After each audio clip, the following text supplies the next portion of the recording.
Dustin, you're here. Obviously, things didn't go the way you wanted to tonight.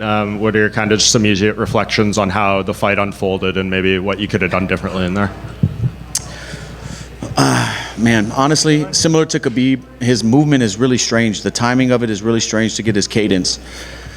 I wanted to open up more and throw more volume, but when he would commit to the pocket, he would exit weird. His dips with his head, I heard my corner telling me throw the knee the whole time, but I just felt like I might get taken down off of it. And his movement is it's kind of awkward. It's a weird timing, so I couldn't get good combinations going. But everything else was what I expected. You alluded in the cage that something happened in the fight. You kind of stopped yourself short. Is there anything more you want to share as far as that? Did something happen when? When you were talking to Rogan, you kind of alluded to something maybe happened in the fight, but then you stopped yourself from sharing too much. Is there anything more you can share now? I might have messed my ACL up against the fence in the third or fourth round. Before I hit him with the switch, I don't remember what round that was. My knee and my knee bone and my shin bone, I felt slide, and then it started burning. I was telling Mike that through the fence. He thought I was complaining about something else, but I'll get that checked out. It didn't bother me getting off the stool and stuff. It hurt. Yeah, and I believe going into the fifth round, 2 judges had it 2-2 and one had it 39-37. Were you aware that it was that kind of close going into the fifth? No, I thought I was down. I thought I needed to finish. But I knew it could be close. The judge has been in the locker room hearing some of the scorecards were pretty crazy tonight. Mm-hmm. But I thought I might be down just from his riding time. He landed a couple good shots. I landed some good shots. I knew I was bleeding really bad. I'm not sure if a punch shattered my nose or if it was a headbutt, because we did collide heads in the middle of the octagon that flashed me, so I didn't feel where the pain was. I didn't know if it was my forehead or what hit, but that could have, my nose is shattered for sure.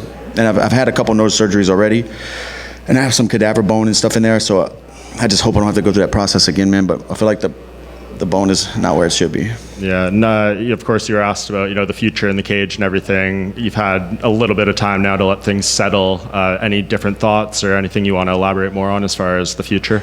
I just got to see. I was fighting to be the world champion.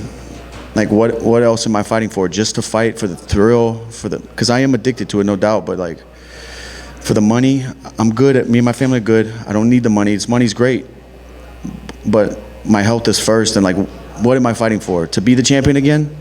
Will I ever get that shot? Even if I go on a streak, I don't know. But there's such a tough mountain to climb that I've climbed so many times. I'm 35, and I see people and hear people say that's not old. But I have 50 fights. I've been fighting since I was 17 years old. I fought my first cage fight when I was 18. I have 10 fights that are on my record. I have, and I've been in a bunch of battles. At some time, this is going to catch up to me. Obviously, I just fought the pound-for-pound #1 guy, and every time I got off the stool, I felt like I was going to win this fight. I remember thinking, getting off the stool, I'm going to be the world champion tonight. I felt it. So I just got to see. I beat a young guy last time out. I just competed with the #1 pound-for-pound guy and felt good doing it until the end. So I just got to see. I can still compete, but I don't want the sport to retire me and squeeze me out. I don't want to be one of those guys hanging on. I just honor and respect this too much, and we'll see. I don't know, but this could be my last fight. Yeah, and I know you like to go on the vacation with the family and everything, and kind of have your post-fight process. How do you when do you ultimately think you make a decision? It's I just got to digest everything, talk to my family, talk to my coaches, and see. There's no rush on it. But this could be my last fight. I don't know. I just got to get home and see what I'm fighting for. Well, whatever you decide to do, you're a legend and an asset to the sport, and I think everyone here appreciates everything you've done, so thank you so much. Thank you, man. And I really felt like going into this fight, I felt like whatever was going to happen is destiny.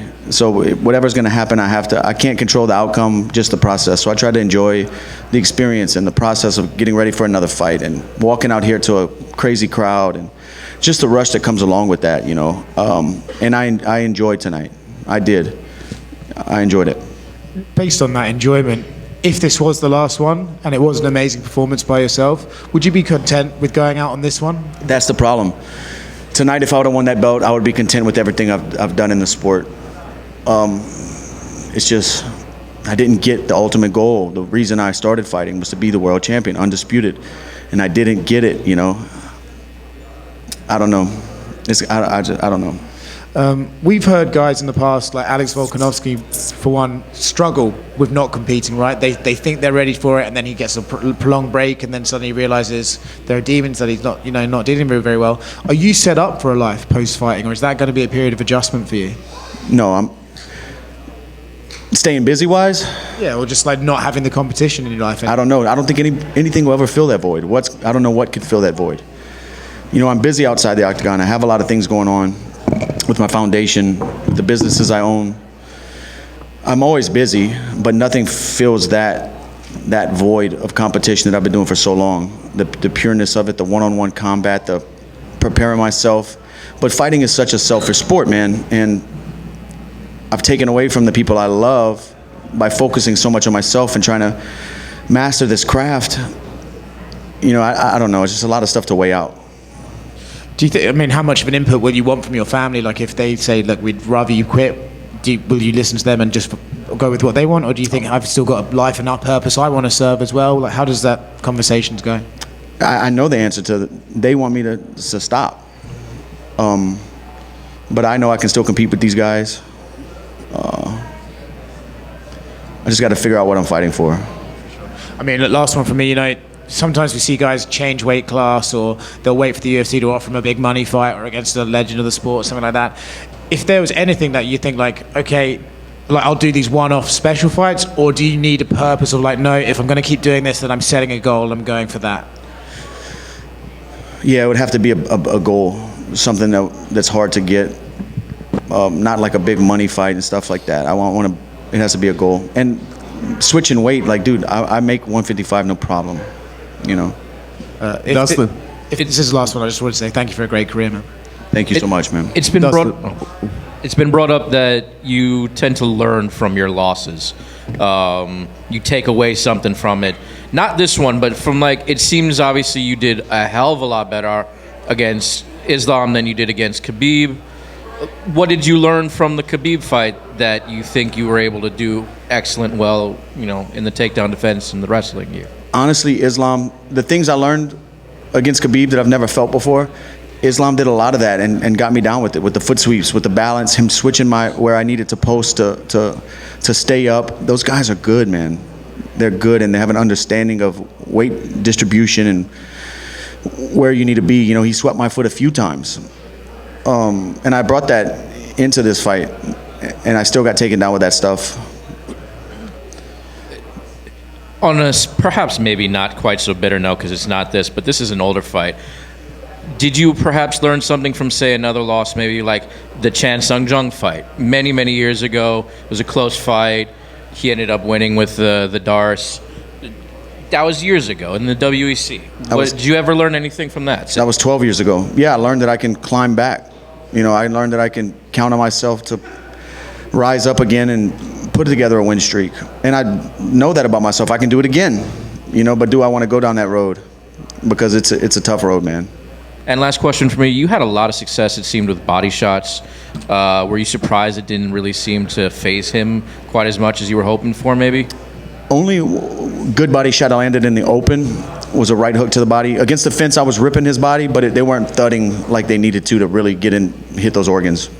They might have sounded good, but they weren't thudding. The one in the open was a good shot. But also, I'm throwing right hands to his left side. I need to be touching the liver, you know? Just in the front, right here. You talk a lot about like mentally wanting to be back in these fights and everything like that, and the mental toll it takes. But like physically, are these wars starting to catch up to you on this, or do you feel as fresh as you did, say, like 5-6 years ago? I think age. I mean, like in training camp wise, I still feel the same I felt when I'm healthy and fighting out here, you know, because my body's healed up. But training camps definitely, you know, I can't do 2-3 a days hard. I have to do one live day, one technique day. You know, one day just focus on techniques. One day I can go live. Like, I can't do live days where I'm doing 2 a days like I used to. I used to be able to do that no problem. Now I carry like the bumps and bruises from training camp a lot longer. And they showed you talking to him in there, and at one point you guys went forehead to forehead at the end of one of the rounds. What were you saying to each other between rounds? I don't remember. I was just telling him he's the champ. You know, congrats, you earned this. You're the best in the world. It also showed you talking. It looked like you were talking to DC and Rogan at one point when you were against the fence. Do you remember what you were saying to them? Yeah, I was telling him, man, this guy wants to grapple. He don't want to fight. He don't want to fight. That's what I was telling him. I was trying to elbow him. He didn't want to, but he wanted to fight, but he was just trying to slow it down too much. I wanted to brawl with him. Last one for me on that. We saw you and Habib kind of hug it out too in both the octagon and back here. What words did he have to say for you? I think he said I'm a legend. I'm a great fighter. They have a lot of respect for me. And I have a lot of respect for those guys too. You know, Habib helped me out with my foundation when we had a big goal, our first huge goal, and we swapped shirts, and we ended up raising a lot of money to buy land and build water wells for the Pygmy people in Uganda. So that was like the first huge goal we ever accomplished. And without Habib and Dana White matching what Habib donated, that would have never happened. Dustin, what flavors we got on the table with the hot sauce? We got the Creole Maple, the KO, and the original, the OG. I got a box for you if you want to test them out. Maybe. I appreciate it. Dana White was in here talking about they have a BMF in the works. You fought the winner twice, 2-0 on him. Is that something that spices your life up? I don't know, man. I don't know. We got to see. Max is a tough dude, man. I'm a big fan. Got a lot of respect for him as well. He's a good dude. And finally, sorry, Nolan. What are your thoughts later this month, McGregor, Chandler? If Conor comes back anywhere similar to what he was before the injury, I'm talking timing-wise, his rhythm, I think he knocks Chandler out. Obviously, I fought them both. I fought Conor 3 times. The way Chandler covers distance with big movements, against a sniper like Conor, you're going to run into something big, and you can't take those shots. You know, Chandler's had a long career. He's been hurt a lot. I'm not saying he's chinny, but I'm saying you can't cover distance with a sniper like Conor. If he's like he was, he's going to knock Chandler out. Dustin, right here. At the press conference today, the face-off, there was a bit of an exchange with you and Islam, and I know you apologized to him the next day. I guess what in a sport where getting inside your opponent's head at all costs is kind of part of the game, why did you feel the need to break that and make sure you guys were cool going into the fight? No, we didn't have to be cool. I just wanted him to know man to man I would never speak about his family. I called him motherfucker at the press conference. And, like, didn't plan to call him that. It was just he was in my face saying he was gonna do what he did, and I just said it. And apparently in Dagestan, they take the literal meaning of motherfucker. And I would never. That's not in my heart to speak about somebody's family. I don't know this guy's family. I wish him and his family the best. You know, I just wanted to tell him that, like, hey, it just got lost in translation. I would never speak about your family. But Dustin, sir, over here. You spent in the first 3 rounds around 6 minutes with Islam in your back, and you got up, and the crowd loved it. And by round 4, some people even saw that you were kind of getting in the groove, maybe even breaking him, blocking all of his take shots. By the end of round 4 in your corner, did you guys feel that the game plan was working? Yeah, but they wanted me to be busier. And then by the time the later rounds came, we thought we might be down. We needed to finish. And I didn't open up. I should have opened up. You know, looking back, it's always easy to say what you should have, could have done. But in the heat of the moment, his timing was weird. I was trying to take chances. I heard him calling for the knee. He was dipping. I didn't do it. I thought I might get my legs swept or him grab a single. There's a bunch of things you can break down and wish you would have done different. But every time I got off the stool after each round ended, I felt like I was, okay, I'm getting my momentum. I'm getting my groove. I'm feeling good. You know, but that's fighting. Thank you, sir. It was a legendary fight. Thank you, sir. Islam, right here. Oh, Islam. Sorry, Dustin. What do you think about Islam trying to training with Charles, the wrestling? It would be great for Charles to get out there and feel those guys' pressure, wrist control. Their hips are very strong. Yeah, I think it would help him with his wrestling, no doubt about it. Dustin, I just wanted to have one more for you. You know, you said about Khabib calling you a legend, Joe Rogan's calling you a legend, everyone's calling you a legend. For you personally, do you feel like a legend? Do you believe it when people talk to you? How do you feel now, you know? Because you came short of winning the title, but you've been around forever, you've had all these achievements. How do you feel about yourself and your career? I still feel like I want to be the world champion, you know? Like, that stuff's all cool. And I hope people do look at me like that. I've done a lot in sport. I've had some crazy fights that I'm proud of, you know, but I really want to be the world champion, you know. That's what hurts.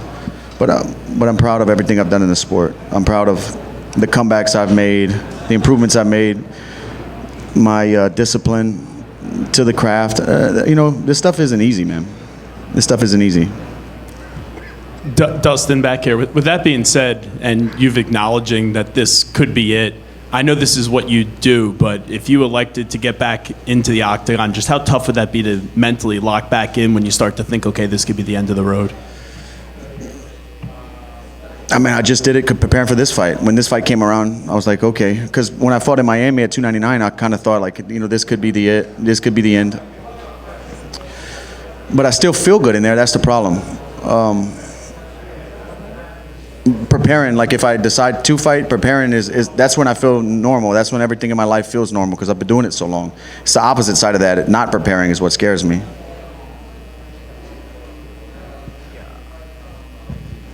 Thank you, guys.